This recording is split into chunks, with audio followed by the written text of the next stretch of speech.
That's Independent Records in Colorado Springs. I was just in there. This is the final visit for me here because they are closing, unfortunately. Another one of these stores closing up shop. But by some weird coincidence, I'm here to see the Strokes at Red Rocks when they're closing. So I decided to drive down here, take one last visit. So let's see what I got.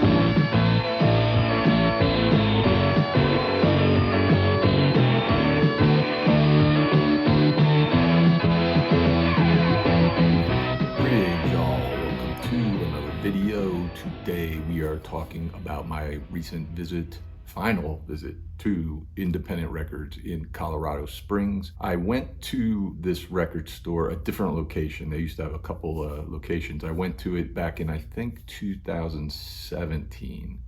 I did a video about that visit. I'll put a link down below if you want to watch that. I highly recommend you do. But I really liked the shop when I went to it back then, and found myself now here in the Denver area. And maybe a week or two before I came here, I saw the news that Independent Records would be closing down. After 45 years, they were going to be closing their final location. So I'm here, and they still had a few more weeks to go. And so, I don't know, it just seemed like too much of a coincidence, you know, to not drive down to Colorado Springs and make one last visit to Independent Records before they close. So that's what I did. You know, it was a great store. Like I said, previously I went to a different location. This one reminded me quite a bit like that one. You know, really good selection. Prices were pretty good. Obviously now, since they announced they were closing and having all these sales and everything, a lot of people have already been there and kind of picked through the bins. But there were still, when I visited, there was quite a few cool things, you know, there. And I was there on like a Sunday, and there were still quite a few people visiting, paying their respects, their final visits as well, I guess. But yeah, there's a cool shop. It's sad to see these stores close down. You know, you hate to see it, but you know, I guess it's the nature of the beast, nature of the business, the way things are these days. But so let's take a look at a couple of things I picked up on this final visit to Independent Records in Colorado Springs. 2006, we get the Cat Empire and their album Two Shoes.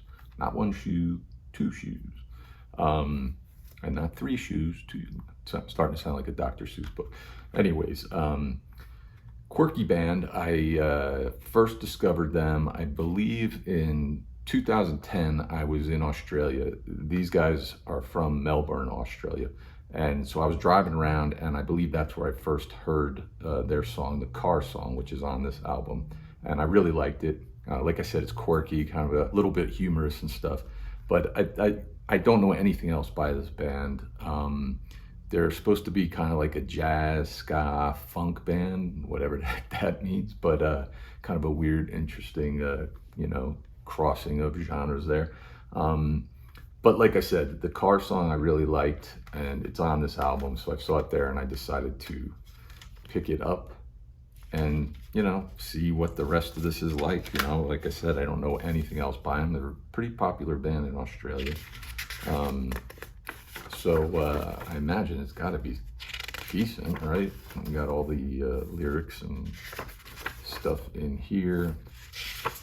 And I believe the band over the years had a few lineup changes, but this is, I think, their second album. And it did very well in Australia. I believe it hit #1. But I haven't had a chance to listen to this. I'm very, very anxious to, and I wish my rental car I have out here had a CD player. That would have been good. But yeah, just a really quirky, interesting band, and just really excited to finally get to hear some more stuff by these guys. 1984, we get the debut album by the synth pop new wave band Animotion. Don't ask me. I don't know why I bought that.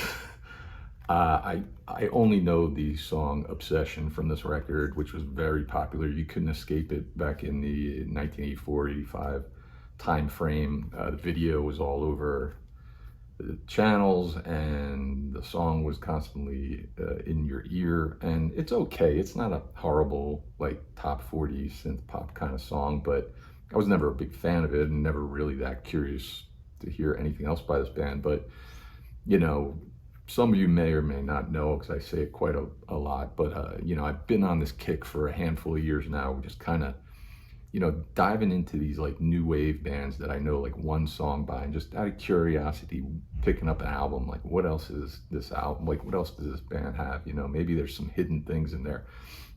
And that pretty much explains why I picked this one up. I could already see, is my receipt from Independent Records here. Yeah, these both were a little bit on the pricier side, like $7-8, and then but with the 20% off, they came out to, you know, maybe $5 each, which isn't that terrible, I guess. But yeah, I mean, I don't know. It's just one of those things. I've never really come across this record, and I just, it was like an impulse buy. You know, maybe there's something on here. You know, the band Bow Wow Wow. That happened with me with the band Bow Wow Wow. I knew like one song by them. I bought like a best of and went home and listened to it, not expecting anything else to be that good, and it wowed me. I really liked that band a lot. So I don't know, maybe that'll happen here. Chances are it probably won't, but who knows? Stranger things have happened. Not much in the booklet here. There's the band there. I was reading like they released this in Canada with an actual name and took like one of the songs off, which is kind of weird.